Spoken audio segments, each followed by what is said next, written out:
Elle marchait seule à minuit après son service.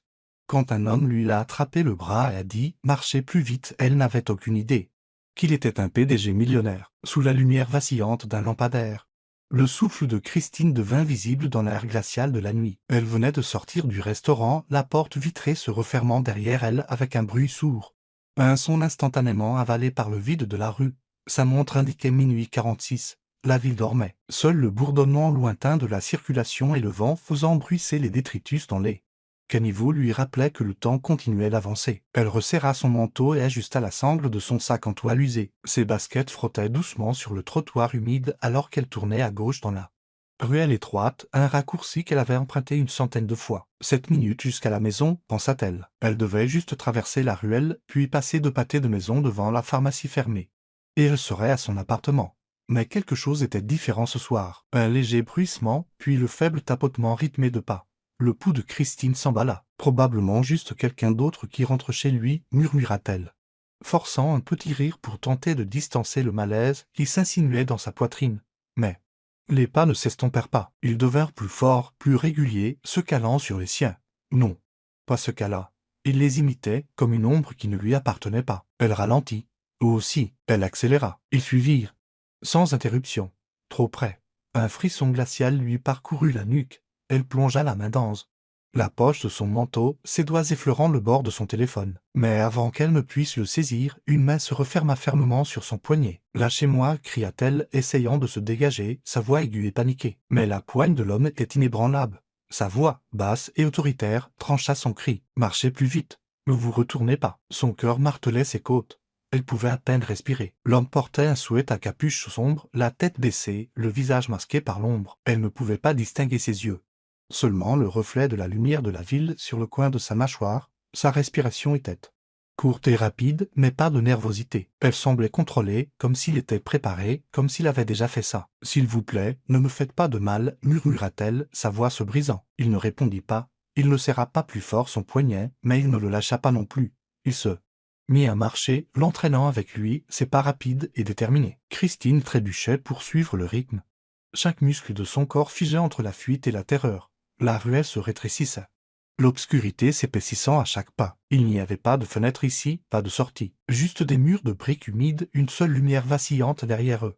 Et un sentiment de terreur qui s'enroulait autour de la gorge de Christine comme un nœud coulant. Nouvelle serveuse, disparue après son service de nuit. Corps retrouvé dans une ruelle. Suspect inconnu. Les gros titres défilaient dans son esprit comme une mauvaise blague. Ses jambes voulaient courir, mais son cerveau ne pouvait pas donner l'ordre. Sa prise, bien que ferme, n'était pas douloureuse. Elle n'était pas brutale. Il ne la frappait pas. Il ne criait pas. Mais le silence était pire. Il continuait simplement de marcher. Pourquoi? Pourquoi ne faisait-il rien? Pourquoi ne l'avait-il pas traîné dans l'ombre au sorti une arme? Elle essaya de regarder à nouveau son visage, mais l'angle dans l'obscurité ne lui donnait rien. Juste la pression constante de sa main sur son poignet. Et le son de 2 paires de pieds résonnant sur le béton. Puis un son perça le silence, un bruit sec, comme du métal contre la pierre, une bouteille qui roule, du verre qui racle le pavé, une ouverture, son meurtrier. Christine se figea, mais l'homme la serra plus fort, murmurant entre ses dents. Continuez à marcher. Un flou de mouvement derrière eux, une ombre jaillissant du fond plus sombre de la ruelle, puis disparaissant dans la rue qu'il venait de traverser. Christine halta, tournant la tête juste à temps pour voir la silhouette disparaître derrière une benne à ordures. L'homme relâcha légèrement son poignet, pas complètement, mais assez pour soulager la pression. Sa poitrine se soulevait et s'abaissait en halètement. Frénétique, elle ne pouvait pas penser, ne pouvait pas parler. Mais pour la première fois depuis qu'il l'avait attrapée, Christine sentit quelque chose changer. La peur coulait toujours dans ses veines. Mais maintenant, ce n'était plus la peur de l'homme à côté d'elle, c'était la peur de ce qui aurait pu arriver s'il n'avait pas été là. Elle leva à nouveau les yeux vers lui.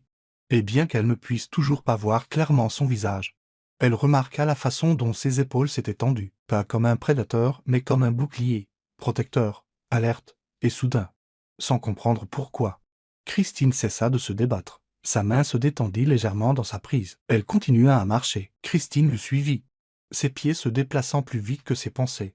L'homme ne parla plus. Il ne lui jeta pas un regard en arrière. Il se contenta de marcher, ne la traînant plus maintenant, mais tenant toujours son poignet comme s'il savait qu'à la seconde où il la lâcherait, elle s'enfuirait. Ils tournèrent 2 coins en silence. La ruelle s'élargit. Les lampadaires revinrent.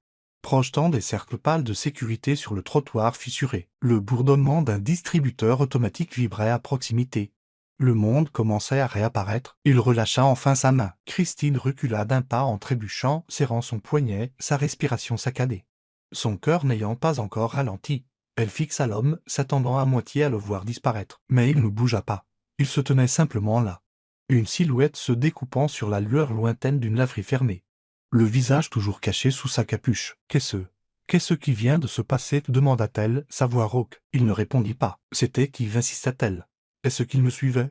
Vous le connaissez ?» Toujours rien, n'est-ce pas? Cette fois, il répondit. Sa voix était basse, calme, délibérée. « Il vous observe depuis des jours. » La bouche de Christine s'entr'ouvrit. « Quoi ?» L'homme se tourna légèrement. Assez pour que la faible lumière éclaire le côté de son visage. Sa mâchoire était crispée. Ses lèvres pressaient en une ligne sévère. Même chemin, même heure, mêmes habitudes, même intention. Comment commença-t-elle, mais il la coupa d'un regard, pas en colère, mais résolu, indéchiffrable. « Vous devriez arrêter d'utiliser cette ruelle, dit-il. Vous aussi, vous m'observiez, rétorqua-t-elle. Vous pensez que c'est moins terrifiant? Sa tête s'inclina légèrement. C'est pour ça que je le suivais, lui. Christine sentit la rue tanguer sous ses pieds. C'était trop. Trop soudain. Ses genoux menaçaient de fléchir, mais elle resta debout. Les bras étroitement croisés sur sa poitrine. Vous n'avez aucun sens. Qui êtes-vous? Que voulez-vous? Je ne veux rien, dit-il juste. Soyez prudente. Et sur ce, il se retourna. Non, attendez. Christine fit un pas en avant, mais il s'éloignait déjà. Disparaissant dans les ombres d'où il était venu, sans courir, sans se cacher. Se fondant simplement dans la nuit comme s'il en faisait partie. Christine resta figée sous le lampadaire, sa peau piquetant encore là où sa main l'avait tenue. Sa respiration s'était calmée. Mais pas ses pensées. Elle regarda autour d'elle, la rue, les immeubles. Le vide silencieux de tout cela, pour la première fois depuis longtemps. La ville lui semblait inconnue. Elle n'était pas sûre de ce qui venait de se passer. Un étranger l'avait attrapée, l'avait tirée dans l'obscurité, avait parlé par énigme et avait disparu. L'avait-il sauvée, ou venait-elle d'échapper à un danger en tombant dans un autre? Mais alors elle se souvint du son, du bruit de métal, de la silhouette courant derrière eux. De la façon dont l'homme s'était légèrement placé devant elle, sa prise se resserrant. Non pour contrôler, mais pour protéger. Elle se souvint de sa voix quand il avait dit « il était plus proche que je ne le pensais ». Il l'avait observé, mais pas elle. Pas vraiment. Christine resta là un long moment. Son pouls revenant lentement à la normale. Elle se frotta le poignet et se tourna vers sa maison. Ses yeux balayant chaque ombre, chaque porte. Arrivée au coin de sa rue, elle s'arrêta et jeta un coup d'œil en arrière vers la ruelle. Elle était vide. Mais elle ne pouvait se défaire du sentiment que quelqu'un l'observait encore. Elle fit le reste du chemin en silence. Christine était assise en face du policier, ses mains agrippant le bord de la chaise en métal alors qu'elle racontait chaque détail dont elle pouvait se souvenir. La ruelle étroite, l'ombre derrière elle. L'homme qui l'avait attrapé et celui qui avait fui. L'officier écoutait, hochant la tête de temps en temps, tapant sur son clavier sans grande expression. « Il n'y a pas d'image, dit-il finalement, pas de caméra dans cette ruelle. Pas de témoin. Vous avez dit que l'homme qui vous a aidé n'a jamais donné son nom ?» Elle secoua la tête. « Eh bien, nous allons déposer un rapport, mais sans plus d'informations. Nous ne pouvons pas faire grand-chose, si quelqu'un vous suit à nouveau. Appelez immédiatement. » Ne les confrontez pas. Christine quitta le commissariat en se sentant pire qu'à son arrivée. Au travail, les choses n'allaient pas mieux. Sa collègue B se pencha vers elle alors que Christine essuyait un comptoir. « Ça va, on dirait que tu as eu un fantôme. » Christine hésita. « Je crois que quelqu'un a essayé de me suivre chez moi l'autre soir. » B haussa un sourcil. « Tu crois, ou tu es juste parano, tu travailles trop tard. »« Je suis sérieuse, » dit Christine. « Il y avait quelqu'un. 2 personnes. En fait, l'un d'eux. Je ne sais pas ce qu'il était. Il m'a attrapé. Mais ensuite il m'a peut-être sauvé. » Le sourire narquois de Bess s'effaça. « Sauvé ?» Christine hocha la tête. « Il a dit que j'étais surveillé, que quelqu'un me suivait. Et tu l'as cru? Je ne sais pas. » Bella regarda longuement. « Fais attention, Christine. On dirait que c'est de lui que tu devrais avoir peur. » Mais Christine ne pouvait s'empêcher d'y penser. Elle ne pouvait s'empêcher de le sentir. Il y avait des choses subtiles. Le bruit de pas derrière elle, qui disparaissait à la seconde où elle se retournait. Le reflet d'yeux dans une fenêtre sombre. Une voiture au ralenti un peu trop longtemps en face de son appartement. Elle changea son itinéraire pour rentrer. Elle marchait dans des zones éclairées. Prenait le chemin le plus long, évitait complètement la ruelle. Elle commença à quitter le travail plus tôt. Vérifiant 2 fois que personne n'était derrière elle, elle se mit à verrouiller la porte à double tour, même pendant la journée. Le pire n'était pas la peur. C'était le doute, l'incertitude lancinante. Avait-elle tout imaginé? Son esprit lui jouait-il des tours? Ou quelqu'un l'observait-il encore? Un soir, en sortant de la pharmacie avec un sac de courses, elle le revit. L'homme, il se tenait près d'un arrêt de bus fermé, sous un abri rouillé. Les bras croisés, la capuche relevée. Il ne bougeait pas, il se tenait simplement là. Comme une statue sortie d'un rêve, son cœur s'emballa. Mais cette fois, elle ne courut pas. Elle traversa la rue et se dirigea droit vers lui. Il ne broncha pas. « Vous, dit-elle en s'arrêtant à quelques mètres, pourquoi continuez-vous d'apparaître ?» Il ne répondit pas. « Vous m'avez suivi. Vous m'avez attrapé. Vous avez dit que quelqu'un me voulait du mal. Puis vous avez disparu. Qui êtes-vous » Il regarda droit devant lui, sa voix basse. « Ce n'est pas important. » « Pas important » Christine s'approcha. « Êtes-vous une sorte de gardien autoproclamé ? Vous possédez les gens ?» Il resta silencieux. « Ou peut-être que vous cachez quelque chose » continua-t-elle, la colère montant. « Peut-être que vous n'êtes pas le héros. Peut-être que c'est de vous que je devrais avoir peur. Vous êtes toujours là, toujours à regarder. Qu'essayez-vous de faire, vraiment ?» Il la regarda enfin. Et puis il s'assit sur le banc derrière lui. Comme si ses paroles lui avaient ôté toute force. Ses épaules s'affaissèrent, ses yeux l'étaient soudain plus sombres, mais vides. « Je ne suis pas un héros, dit-il calmement. Je suis juste un très mauvais frère. » Le souffle de Christine se coupa. Elle ne s'attendait pas à ça. Il ne la regardait pas. Il fixait le sol, les mains jointes entre ses genoux. La colère de Christine se dissipa lentement de sa poitrine, remplacée par autre chose. Quelque chose de plus lourd et de plus triste. Elle resta là un long moment, ne sachant que dire. Puis, doucement, elle s'assit à côté de lui. Il ne s'écarta pas. Aucun d'eux ne parla. La ville bourdonnait faiblement en arrière-plan. Et à cet instant, deux étrangers, liés par les ombres et le silence, étaient assis côte à côte sous un lampadaire vacillant. Ils recommencèrent à se voir. Pas par hasard cette fois, mais par un accord tacite et silencieux. Aucun plan n'était fait, pourtant, d'une manière ou d'une autre. Leurs chemins s'alignaient sous les mêmes lampadaires, au début. C'était bref. Un signe de tête de l'autre côté de la rue. Une marche silencieuse jusqu'au coin suivant. Mais c'est devenu plus. Ils marchaient ensemble tard le soir, parfois à travers des quartiers familiers. Parfois vers de nouveaux endroits que Christine n'avait jamais remarqués. Il lui montra la soupe populaire où il faisait occasionnellement du bénévolat. Elle apporta de la nourriture supplémentaire du restaurant et la distribua aux mêmes sans-abri qui attendaient toujours près du banc du parc. Ils ne parlèrent jamais de ce qui s'était passé, pas directement. Au lieu de cela, ils laissèrent le silence entre eux s'adoucir sans s'alourdir. Christine se surprit à écouter davantage, même quand aucun mot n'était prononcé. Et Liam, bien qu'il dise rarement grand-chose, commença à la regarder plus souvent dans les yeux, comme s'il cherchait quelque chose. Ou peut-être laissait-il quelque chose partir. Un soir, ils étaient assis sur les larges marches en pierre d'une vieille bibliothèque, fermée depuis longtemps pour rénovation. L'air était frais. L'automne se faufilant aux confins de l'été. La ville bourdonnait doucement au loin. Assourdi par la rue calme qu'il avait trouvée, Liam regardait droit devant lui. Sa voix basse et égale. Elle s'appelait Sophie.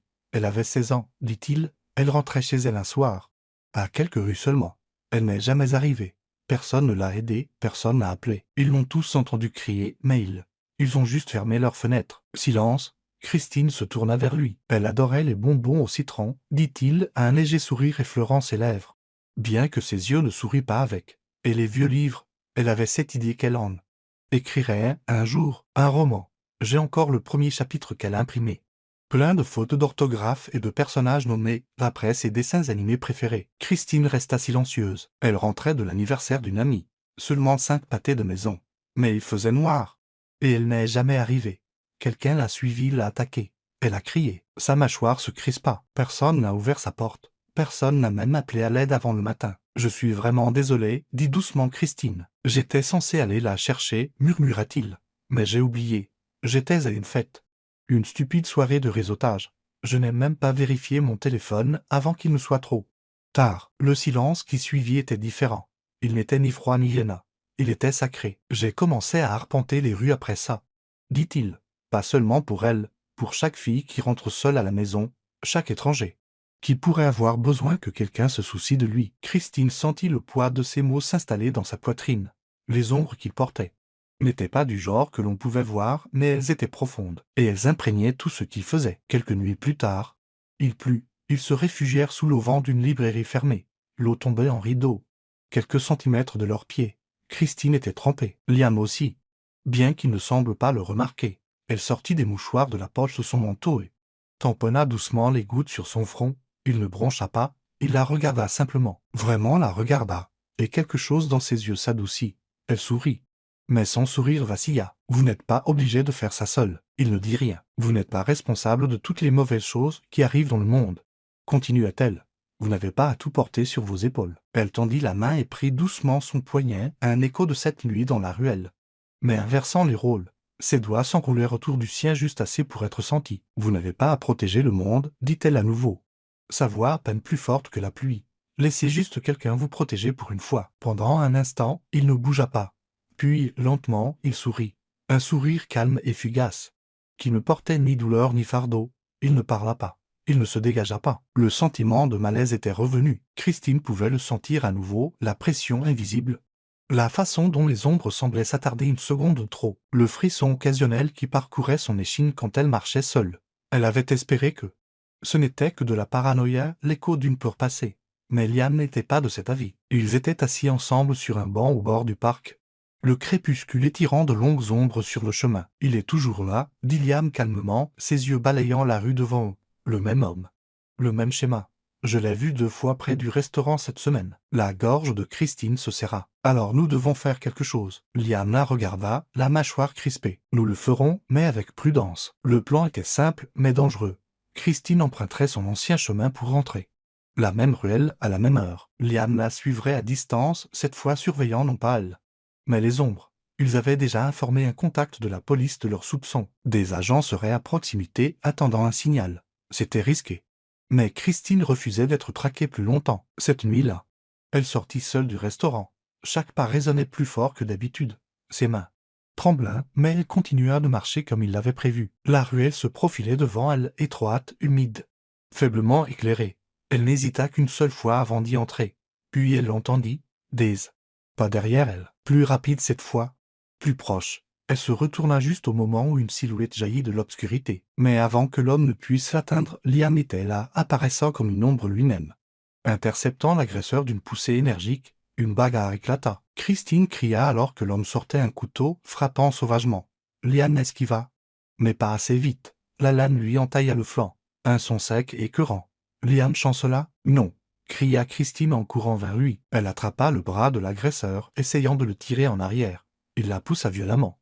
Mais elle ne tomba pas. Elle s'accrocha, se débattant avec toute la force qu'elle avait. Puis, des sirènes, des gyrophares bleus et rouges clignotèrent à l'entrée de la ruelle. Les agents crièrent. Étaient des ordres. L'agresseur tenta de fuir, mais un policier le plaqua au sol avant qu'il n'ait fait 5 pas. Christine tomba à genoux à côté de Liam. Sa respiration était saccadée, le sang imbibait sa chemise. « Je suis là », murmura-t-elle, pressant ses mains contre sa blessure. « Restez avec moi, s'il vous plaît. Restez avec moi. » Plus tard, à l'arrière de l'ambulance, la police expliqua ce qu'il avait trouvé. L'homme avait un casier judiciaire. Il était recherché dans un autre état pour tentative d'agression. Il avait disparu des mois auparavant, se déplaçant de ville en ville, traquant les femmes, cherchant des proies faciles. Christine avait été sa dernière cible. « Il l'a admis », dit un officier d'un air sombre. « Il prévoyait de vous voler, et pire encore. » L'estomac de Christine se retourna. Sa vision se brouilla. Liam l'avait sauvée. Encore une fois, et cette fois, il avait failli y laisser la vie. Elle attrapa sa main, la serrant fort alors que l'ambulance filait vers l'hôpital. Les larmes coulant librement. Elle se fichait de qui il était. Elle se fichait de sa puissance, de sa richesse ou de son mystère. Pour elle, à cet instant, il était la seule personne au monde. Les mains de Christine tremblaient alors qu'elle pressait la serviette imbibée de sang contre le flanc de Liam. Ses propres vêtements, tachés de pourpre. Il était affalé contre elle sur la banquette arrière du taxi, inconscient, les lèvres pâles, la respiration faible. Sa voix tremblait alors qu'elle criait au chauffeur d'aller plus vite, son esprit peinant à former des pensées cohérentes. Lorsqu'ils arrivèrent aux urgences, les infirmières se précipitèrent immédiatement vers eux. Mais Christine refusa de le lâcher jusqu'à ce que quelqu'un la tire physiquement. Ses doigts étaient raides de s'en sécher. Son pouls martelant ses oreilles alors qu'il emmenait Liam hors de sa vue derrière des portes battantes. Une infirmière revint avec un presse-papier. « Nous avons besoin de son nom complet et de tout antécédent médical si vous les connaissez. » Christine cligna des yeux. « Il s'appelle Liam. C'est tout ce que je sais. » L'infirmière fronça les sourcils. « Son nom de famille ? Elle hésita, attrapant son téléphone, cherchant désespérément quelque chose. N'importe quoi qui pourrait aider. C'est alors qu'un médecin apparut, lisant le dossier d'admission et murmurant « Liam Carter ?» Christine se figea. Elle connaissait ce nom. Tout le monde le connaissait.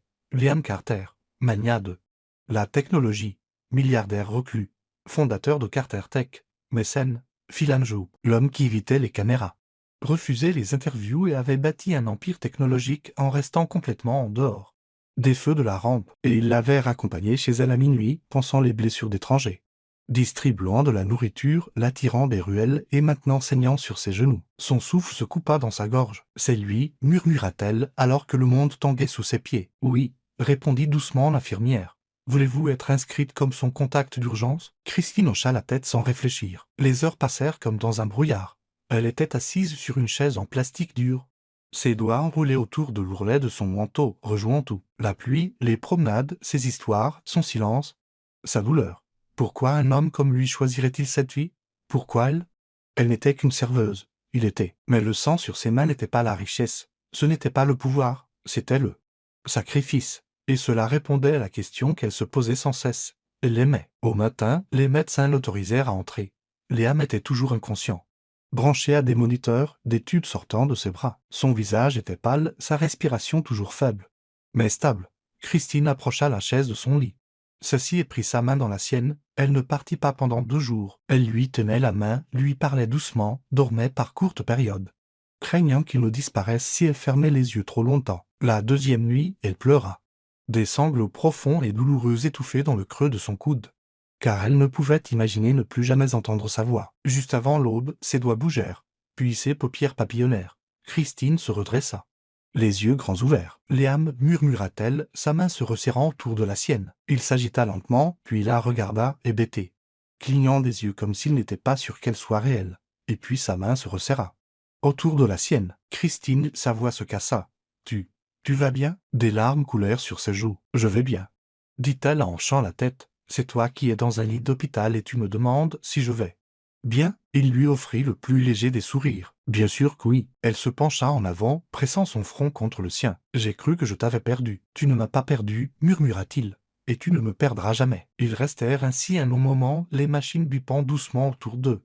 La ville derrière la fenêtre commençant à s'éveiller. Et puis, sans cérémonie, sans question, il leva sa main vers sa joue, essuya une larme et l'embrassa. Ce n'était ni précipité ni dramatique, c'était doux, honnête. Une promesse scellée non par des mots, mais par la certitude tranquille qu'aucun d'eux n'aurait plus à être seul. 3 mois s'étaient écoulés depuis cette nuit à l'hôpital, mais pour Christine, elle vivait encore dans son cœur comme si c'était hier. Parfois, elle se surprenait à tout rejouer, les sirènes, le sang, la façon dont Liam l'avait regardée à son réveil, et cela provoquait une vague d'émotion si forte qu'elle devait s'arrêter pour reprendre son souffle. Cette nuit avait marqué la fin de la peur, de la solitude et de l'incertitude de savoir si quelqu'un comme elle trouverait un jour quelque chose d'aussi pur et puissant que l'amour. Une nouvelle saison avait commencé, pas seulement sur le calendrier, mais dans sa vie. Les ombres qui s'attardaient autrefois aux confins de son monde avaient cédé la place à une lumière douce et à une certitude tranquille. Fini les nuits blanches et les ruelles sombres qui la hantaient. Fini la douleur silencieuse de rentrer toujours seule à la maison. Désormais, elle avançait dans ses journées avec détermination, clarté et le profond réconfort de savoir qu'elle n'avait plus à affronter le monde seule. Christine travaillait maintenant comme assistante personnelle de Liam chez Carter Tech. C'était un grand saut par rapport au restaurant, où elle avait passé des années à mémoriser les commandes des habitués et à enchaîner les services. Mais elle s'adapta rapidement. Le monde de l'entreprise était rapide et policé, mais elle apportait son rythme constant et sa chaleur dans chaque tâche. Elle n'essayait pas d'impressionner avec des mots tape à l'œil ou des vêtements de marque. Elle venait telle qu'elle était et cette authenticité brillait plus que toute autre chose. Ses collègues l'apprécièrent immédiatement. Elle s'efforçait d'apprendre le nom de chacun, se souvenait des anniversaires et ne rejetait jamais les idées de personne. Sa réputation ne reposait pas sur le fait d'être la petite amie du PDG. Elle était méritée par ça gentillesse, son leadership discret et une éthique de travail qui ne faiblissait jamais. Son rire, autrefois rare, flottait maintenant dans les couloirs comme une mélodie familière. Avec Liam, les choses étaient stables. Ils gardaient leur relation discrète, non parente mais par respect. Il n'y avait pas de grands gestes dans la salle de pause, pas de murmures d'affection en réunion. Mais pour quiconque y prêtait attention, le lien entre eux était indéniable. Le visage de Liam s'adoucissait quand elle entrait dans la pièce, toute son attitude changeant subtilement. Il écoutait son avis lors des réunions. Il s'en remettait à son jugement et lorsque leurs regards se croisaient à travers la pièce, il y avait toujours quelque chose de partagé, quelque chose de non dit mais de profondément compris. Liam, autrefois connu comme la figure intense et recluse de Carter Tech, avait changé. Pas de la manière que les gens craignent lorsqu'une personne puissante tombe amoureuse, mais de la manière dont quelqu'un guérit lorsqu'il est enfin en sécurité. Il souriait plus, il s'attardait un peu plus dans les conversations informelles. Il commença à encadrer les jeunes employés, offrant des conseils en temps réel. Il invitait son équipe à déjeuner, dans le jardin sur le toit, rien aux blagues. Et même taquinait en retour. Les gens remarquèrent le changement, mais plus que ça, ils remarquèrent Christine. Et au lieu de lui en vouloir, ils l'admiraient pour ce qu'elle avait enduré et pour la lumière qu'elle apportait clairement dans la vie de Liam. Un après-midi tardif, Christine était seule dans la salle de conférence, terminant ses notes d'une réunion du conseil d'administration. L'étage était calme, la plupart des employés étant déjà partis. Le ciel extérieur était peint de touches d'or et de rose. Le soleil couchant projetant une teinte chaude sur la table polie et son carnet. Elle rassemblait ses affaires quand la porte s'ouvrit derrière elle. Liam entra, les mains dans les poches. Il avait l'air calme, mais il y avait quelque chose de différent dans ses yeux. Une pointe d'hésitation qui était rare chez lui. « Salut », dit-il, sa voix décontractée, mais son regard ne la quittait pas. « Salut », répondit-elle, offrant un petit sourire. « Je finis juste. J'envoie le compte-rendu dans un instant. » Il ne parla pas immédiatement. Au lieu de cela, il se dirigea vers le centre de la pièce et s'arrêta, lui faisant face. Pendant un instant, aucun d'eux ne bougea. « J'ai réfléchi à quelque chose, » dit-il finalement, sa voix plus douce maintenant. Christine pencha la tête, une pointe de curiosité dans les yeux. « À quoi donc ?» Il plongea la main dans sa veste et en sortit une petite boîte en velours, puis, sans un mot, il posa un genou à terre. Christine halta, figée. « Je t'ai trouvé dans le noir, » dit Liam en la regardant. Sa voix stable mais chargée d'émotion. « Mais toi, tu as apporté la lumière dans mon monde. » Il ouvrit la boîte pour révéler une bague simple et élégante, rien de tape à l'œil. Juste intemporelle et sincère. « Veux-tu être ma lumière pour toujours ?» La main de Christine vola à sa bouche, ses yeux s'emplissant de larmes. Son cœur gonflant si vite qu'elle crut qu'il allait éclater, elle ne put qu'hocher la tête. D'abord, puis murmura enfin « Oui », plié à nouveau, plus fort « Oui ». Liam se releva, lui glissa la bague au doigt et l'enlaça. Ils restèrent là dans le silence doré de la pièce vide, se tenant l'un l'autre comme si tout ce qui comptait était déjà dans leurs bras. Deux âmes, autrefois perdues dans le noir, maintenant trouvées dans la lumière, ensemble. Le soleil filtrait à travers les arbres en doux rayons, projetant une lumière dorée sur le petit jardin niché derrière un domaine couvert de lierre juste à l'extérieur de la ville. C'était le genre d'or doré dont rêvent les photographes, où tout brille doucement et où l'air lui-même semble retenir son souffle. Le jardin était calme, sacré dans sa simplicité. Des roses blanches bordaient le chemin, leurs pétales s'ouvrant lentement sous la lumière chaude. Et de délicates guirlandes lumineuses scintillaient dans les haies alors que le soir s'installait. Une douce brise bruissait dans les feuilles au-dessus, transportant l'odeur du jasmin et de la terre fraîchement retournée. C'était comme si le monde entier avait choisi ce moment pour s'arrêter et assister à quelque chose de bon. Ce n'était pas un grand mariage. Il n'y avait pas de gros titres, pas de flash crépitant, pas de robe de créateur à critiquer pour les magazines. Ce n'était pas un spectacle. C'était une promesse, calme, intime et profondément humaine. Il n'y avait que les personnes qui comptaient vraiment. Et à leurs yeux, ce moment brillait plus que n'importe quelle salle de bal. Christine se tenait sous une simple arche tissée de fleurs sauvages, sa main reposant dans celle de Liam. Sa robe scintillait de doux fils d'argent, captant la lumière à chaque mouvement subtil. Elle était élégante mais sans prétention. Tout comme elle, ses cheveux dorés tombaient en douces ondulations sur ses épaules. Embrassé par le soleil et caressé par la brise, Liam se tenait à côté d'elle, vêtu d'un costume bleu marine classique, impeccable et net. Mais ce n'était pas la coupe qui le faisait ressortir, c'était la façon dont il la regardait, comme s'il avait attendu toute sa vie ce moment. Au premier rang était assise la mère de Christine, les yeux embués de fierté alors qu'elle serrait un mouchoir en dentelle sur ses genoux. À côté d'elle se trouvaient des collègues de Carter Tech, certains en costume, d'autres plus décontractés, tous souriant chaleureusement. Beaucoup d'entre eux regardaient Liam avec une admiration tranquille. C'était l'homme avec qui ils travaillaient quotidiennement, maintenant révélé sous une lumière que peu avaient jamais vue. Parmi les invités se trouvaient des gens qui ne portaient pas de costume du tout. Certains portaient des vestes usées et des chaussures éraflées, mais leurs yeux brillaient le plus. C'étaient des hommes et des femmes dont les vies avaient croisé celles de Christine et de Liam de manière calme et profonde. D'anciens étrangers qui avaient été aidés sans fanfare se tenaient maintenant ici en tant qu'invités d'honneur. Lorsque l'officiant recula en hochant la tête avec un doux sourire, Liam se tourna vers Christine et prit ses deux mains. Sa voix était basse, destinée uniquement à elle. « À partir de maintenant, » murmura-t-il en lui glissant la bague au doigt, « tu n'auras plus jamais à traverser cette ruelle seule. » Le souffle de Christine se coupa. Ses yeux s'emplirent de larmes alors qu'elle serrait sa main de sienne et murmurait en retour « Parce que je t'aurai toujours ». Les applaudissements s'élevèrent, doucement, respectueux et pleins de chaleur. Mais Christine les entendit à peine. Tout ce qu'elle voyait, c'était Liam, l'homme qui l'avait arrachée à la peur, à l'obscurité, et l'avait conduite dans un monde auquel elle avait presque cessé de croire. Ensemble, ils se retournèrent et descendirent l'allée.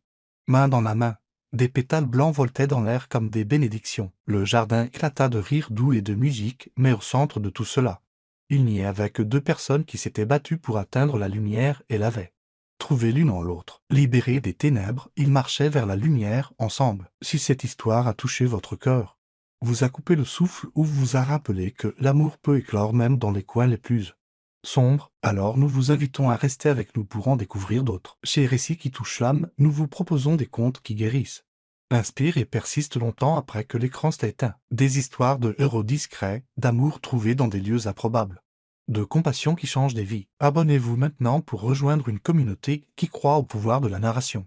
Celle qui émeut votre âme, parce que parfois, l'histoire que vous n'attendiez pas est celle dont vous aviez le plus besoin.